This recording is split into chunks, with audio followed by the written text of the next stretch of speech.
Buenos Aires, 1923. En el corazón de la Recoleta, un hallazgo macabro paralizó a la alta sociedad. Un torso humano, perfectamente seccionado, aparecía en un baldío. No había sospechosos, no había identidad, pero había ciencia. Bienvenidos a Invescrimi y a esto que hemos denominado anatomía criminal. Hoy abrimos el expediente de Bárbara de Di Giovanni, la mujer que creyó cometer el crimen perfecto, pero fue vencida por los primeros pasos de la criminalística moderna. Era una mañana fría en las inmediaciones de la calle Ayacucho. Nadie estaba preparado para lo que estaba a punto de descubrirse. Entre sombras y recovecos urbanos, apareció el primer indicio, restos humanos abandonados de forma brutal, casi calculada. No era un simple hallazgo, era el inicio de algo mucho más oscuro. La noticia corrió rápido. Demasiado rápido. Porque no se trataba de cualquier barrio. Era una zona de élite, un lugar donde la alta sociedad se movía con aparente seguridad, donde el crimen parecía ajeno, distante, casi imposible. Pero esa ilusión se rompió en cuestión de horas. El horror no solo estaba en lo encontrado, sino en lo que significaba: alguien había llevado la violencia hasta el corazón mismo de la clase privilegiada. Mientras tanto, la investigación enfrentaba un obstáculo crítico. En aquella época, no existían bases de datos de ADN, ni sistemas digitales que permitieran cruzar identidades en segundos. La ciencia forense estaba en una etapa mucho más rudimentaria. Identificar a la víctima no era inmediato, era un rompecabezas lento, meticuloso y muchas veces frustrante.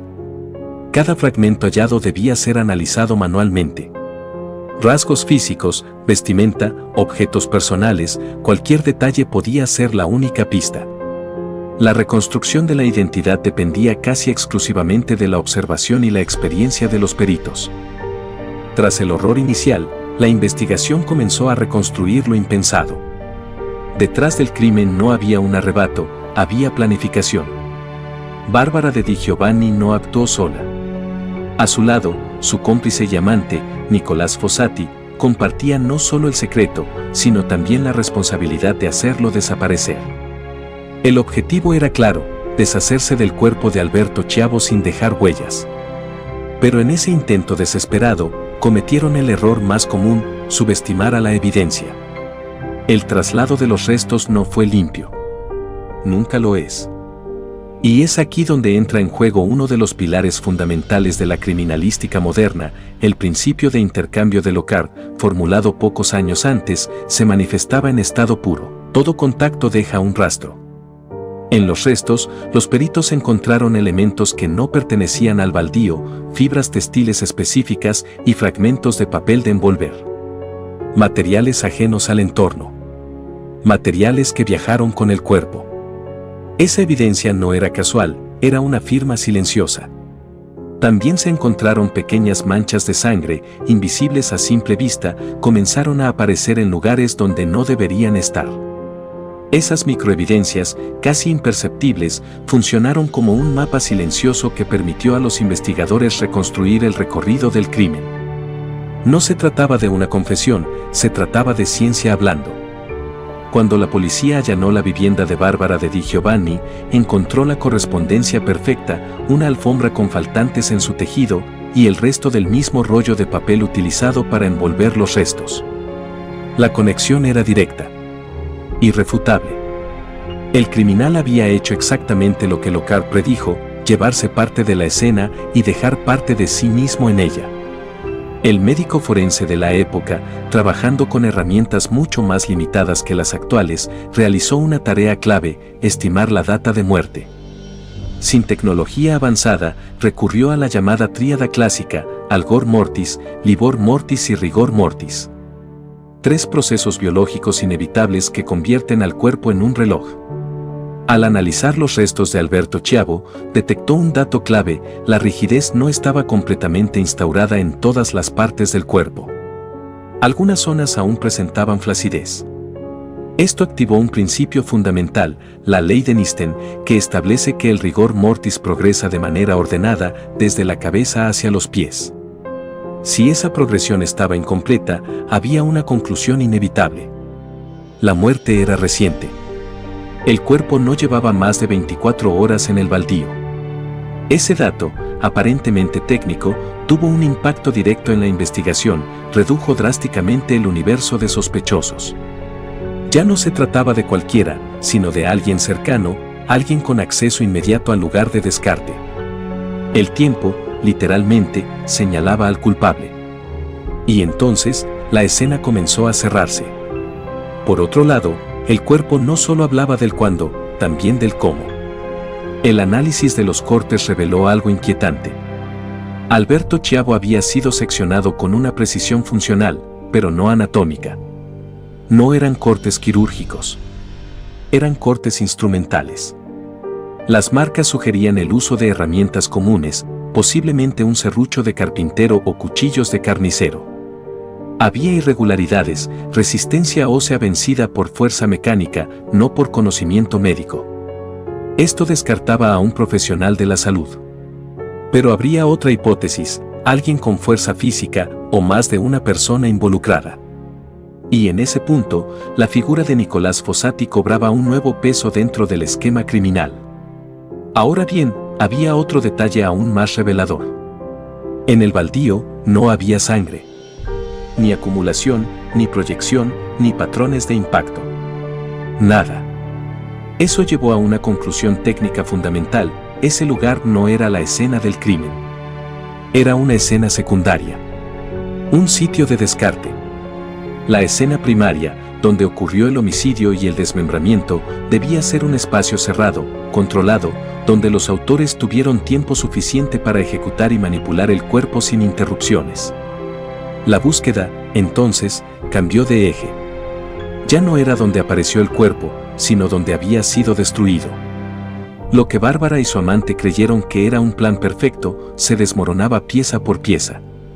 No por un error evidente, sino por cientos de pequeños rastros que, unidos, contaban una verdad imposible de ocultar.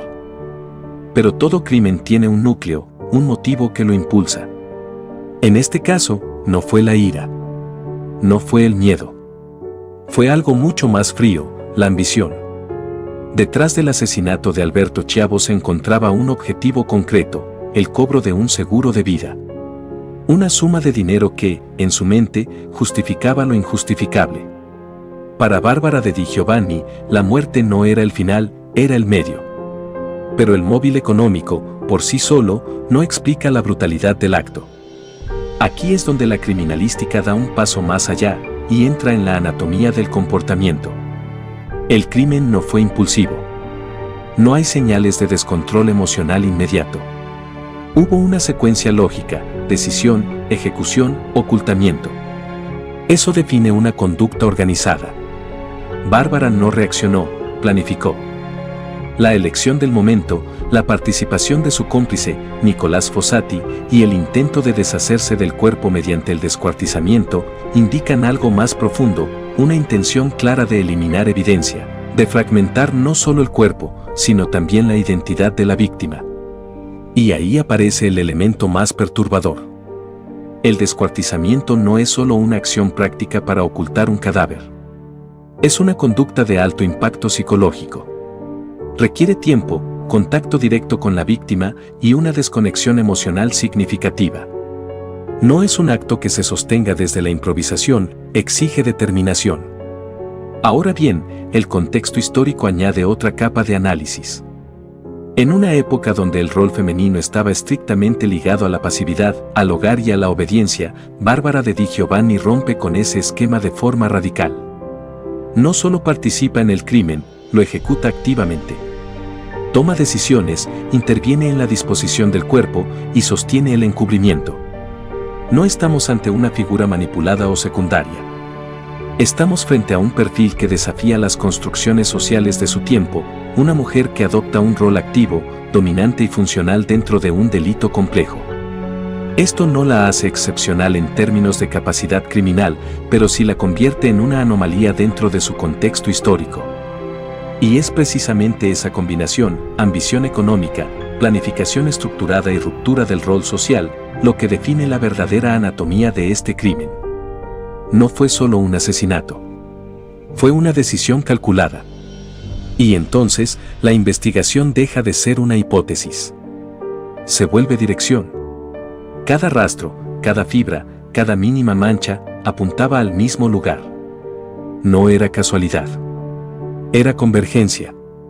La policía ya no buscaba a un desconocido, tenía un destino claro. La puerta de Barbara de Di Giovanni. El procedimiento no fue improvisado. Fue el resultado de una reconstrucción meticulosa. Cuando los investigadores finalmente ingresaron al domicilio, no encontraron solo un hogar, encontraron una escena que hablaba. Restos de limpieza reciente. Sectores alterados. Indicios que intentaban ocultarse, pero que, bajo la mirada entrenada, resultaban evidentes. El peso de la evidencia era demasiado contundente. Barbara de Di Giovanni había utilizado fenol, un potente desinfectante de la época, para eliminar cualquier rastro visible. Pero la sangre no desaparece tan fácilmente. Los peritos examinaron las juntas del suelo de madera. Allí, donde la limpieza superficial no alcanza, comenzaron a aparecer manchas tenues, lavadas, pero persistentes. Restos hemáticos ocultos. Para confirmarlo, recurrieron a una técnica clave de la época, la prueba de cristales de Teichmann. Un método químico rudimentario, pero eficaz, que permitía identificar la presencia de sangre mediante la formación de cristales característicos. El resultado fue positivo. Y con eso, la escena primaria quedó expuesta. La casa ya no era un espacio doméstico. Era el lugar del crimen. También estaba él. Nicolás Fossati. El amante. El cómplice. La pieza que completaba el engranaje de un crimen que ya no podía sostenerse en silencio.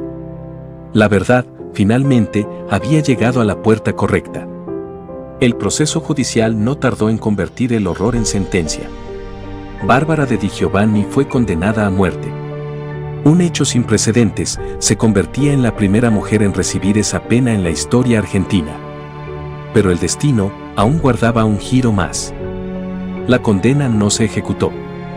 Fue conmutada. La muerte fue reemplazada por años de encierro. Aislamiento. Tiempo suficiente para que el eco de sus decisiones no desapareciera, sino que se repitiera una y otra vez en el silencio de una celda. Este caso marcó un antes y un después en la criminalística argentina. Nos enseña que, por más que se intente ocultar la verdad fragmentándola, la evidencia siempre deja una huella. Si te apasiona el análisis técnico de estos expedientes, suscríbete y activa la campana. Soy Invescrimi y nos vemos en el próximo análisis.